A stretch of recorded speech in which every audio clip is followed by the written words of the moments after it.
Hey friends, in this video we will learn about the very basic switches that we can use for the IP config. Basically you all are aware about that the IP config is a command line tool and this can be used for the showing the current configuration of your TCP IP settings for your machine.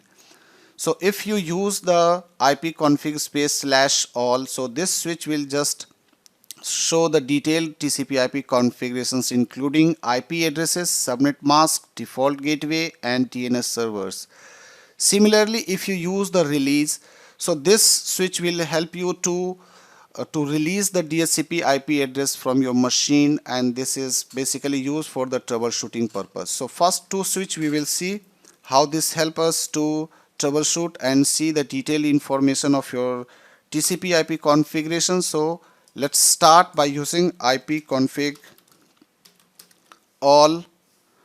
Here you can see that the detailed information of your TCP IP configurations are available in case if you are using LAN connectivity or wireless connectivity. So this will show you the all configuration details including if you have configured any virtual switches on your machine for virtualization purpose. So this will show the details like in this machine currently I'm using Hyper-V virtualization. So I can see the default switch is available for the Hyper-V as well, and here the configuration details of virtual switch. Similarly, if you just scroll it down, here you can see the LAN connectivity details. Here I am just assigning the IP address through the DHCP server. So I can see the DHCP server name IP address is also available with all details including default gateway, DNS server, whatever that you have assigned through the DHCP server. So you can see the DNS servers details is also available. This is the IPv4 details. Similarly, you can see the IPv6 details are also available. Now scroll it down. Here this is the VMware network adapters because I'm using the VMware virtualization technology as well on this machine. That's why there is another switch is configured on my machine.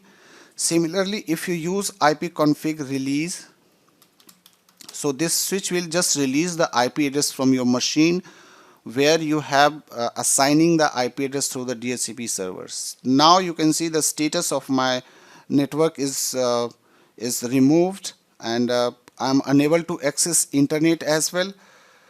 And if we just use the switch ipconfig renew, so this will just request it again to the DHCP server for providing the IP address for my machine. So this is just renewing the IP address for my system. Now this has been renewed and I am just received a IP address. This is IPv4 and default gateway and all. And if you see ipconfig all, so all details will be available including DHCP server name, DHCP server IP address, lease expires, subnet mask and DNS server details. So now you can understand how these three switches help us to troubleshoot the IP address related issues on my machine. Similarly, if you just want to use the flush DNS switch, so this flush DNS switch will help you to remove the recently accessed domain names from your system. So before using a flush DNS, I will just show you the display DNS switch, how this switch help you to see the current DNS caching information on your machine. Display DNS. Here you can see the DNS name which we have accessed recently. So these all domain name IP address details are available with their IP address as well. So this switch is just used to show the current DNS resolver cache where you have stored the IP address of recently accessed domain names on your machine. So this is also very useful for troubleshooting the DNS issues or for checking the current contents of your DNS resolver. Now we just want to release these all details. So what we will do, I will just use the switch ipconfig flush DNS.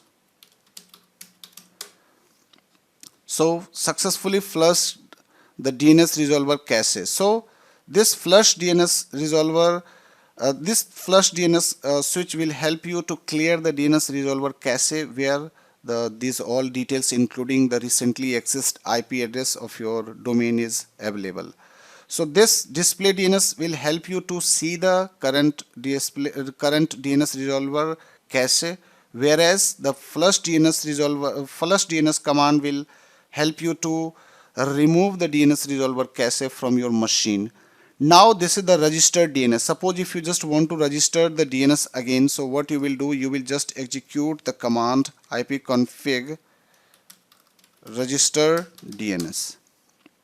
So the requested operation requires elevated, so you need to just use the run as admin for executing the registered DNS command.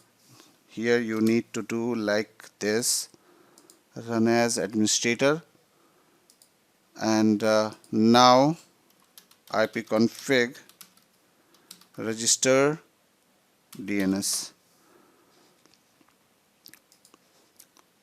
Registration of the DNS resource records for all adapters of this computer has been initiated. Now you can see the reports error in the event viewer. So this command is just used to register the DNS of your machine. So these all are the very basic switches which we have seen how this help us to troubleshoot and how to check the TCP/IP configuration details of your machine. Thank you for watching this video.